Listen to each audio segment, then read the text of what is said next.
Recorded in Fargo, North Dakota, and broadcasting around the world.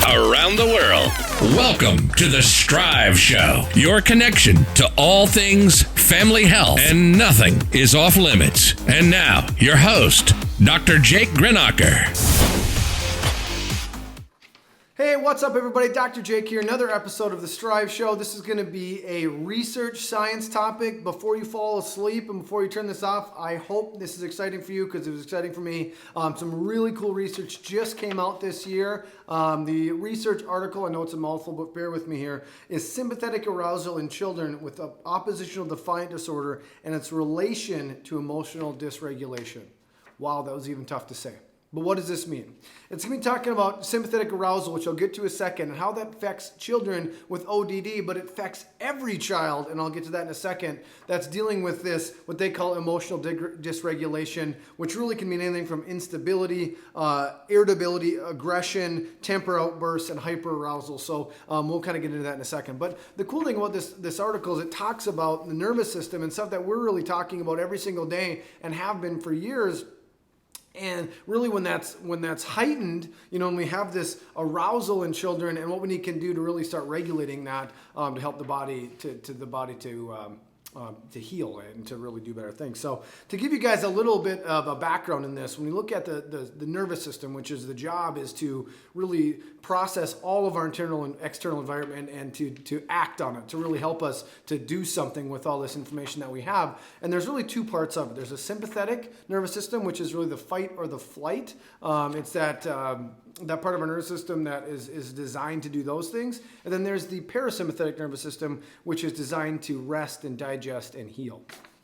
And what happens is when we have this sympathetic overload, or what they're calling sympathetic arousal, it leads to a lot of these things in children. And what we're seeing with this, what they call emotional dysregulation. So really what it's looking at is that when we have this really influenced or hyper excited sympathetic nervous system, it's causing this sympathetic response, and they call it this emotional dysregulation. But I want you to think about maybe kids that you work with, your own kids, that are maybe dealing with mood instability, severe irritability. I'm reading this from the study here. Aggression, temper outbursts, hyperarousal. And can this help any of those kids, not just those dealing with oppositional defiant disorder? And the answer is absolutely. Because what happens in the body, and really to back up, and I want to give just a 2-second overview on this, but when we literally look at what's happening is that the brain, one of the jobs of the brain is to sense where positionally we are at all times, right? It's the job is to know what's going on with our body, its movement, and it doesn't get that charging. When it doesn't get that charging,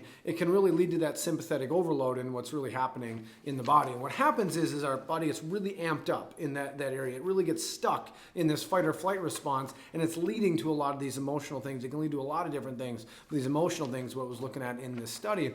And what's the crazy thing about that is we look at, well, where can that come from? Where can this inability of movement, especially in the upper cervical spine, happen when we're talking about children? And a lot of times when we look at this, we're going all the way back to the birth process, right, and birth trauma. Even the most quote-unquote normal natural birth, we're looking at 60 to 80 pounds of pulling or axial traction to get the baby out. Now, if that's a longer labor, if there's any interventions needed like vacuum or forceps or those kind of things, C-sections are a lot higher, Pitocin to speed things up. You guys get the story. A lot of those other things, that number just goes up. So we're finding that over 80% of these children, as a study that was done 35 years ago, are having these issues of this spinal trauma that could be causing this not to move, which is causing the brain not to be charged and have this going on, which is leading to a sympathetic dominance, which is leading to emotional dysregulation.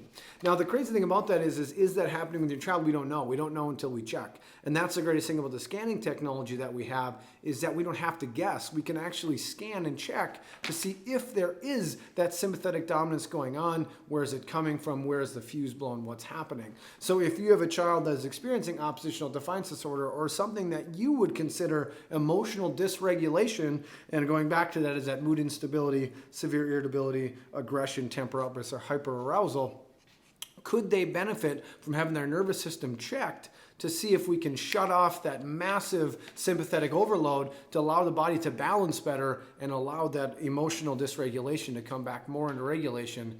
The answer is, I hope so. So the answer is, once you get your kids checked, give us a call, DM us, email info@strivechiropractic.com. You can also email appointments@strivechiropractic.com to get checked out either here or at the Detroit Lakes office. We'd love to do that. But really cool stuff. I mean, we see a lot of this neurological research coming out.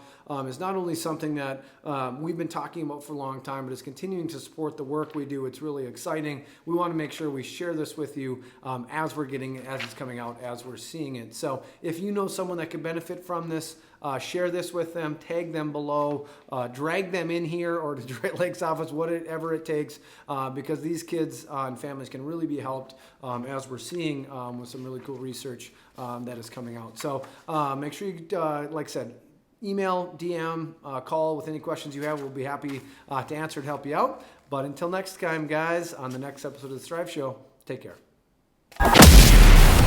Thank you for tuning in to another episode of The Strive Show. Make sure you catch up on all episodes on Strive Chiropractic's Facebook, YouTube, and Instagram TV channels. To connect with The Strive Show, email info@strivechiropractic.com.